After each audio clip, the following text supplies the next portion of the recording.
على الابن ديالك بعد الاشاعات اللي مطلوبه. انا لا غادي نقول الابن ديالها راه الان كيعمل التمرين، كيمارس الرياضه ديالو، كيستعد باش يدخل الموسم باش يعاود يرجع يعني الطبيعه ديالو اللي هي كرة القدم.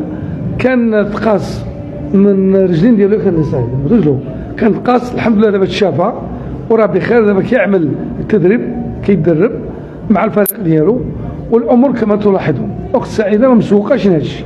انا ماشي في السبيطار، انا مزيانه في الصحه الحمد لله. والحمد لله اللي كيقولوا انا في السبيطار، انا ماشي في السبيطار، انا دابا في البلاد ديالي مع السي سيمو وفي الحفله وصلت عندي مع الناس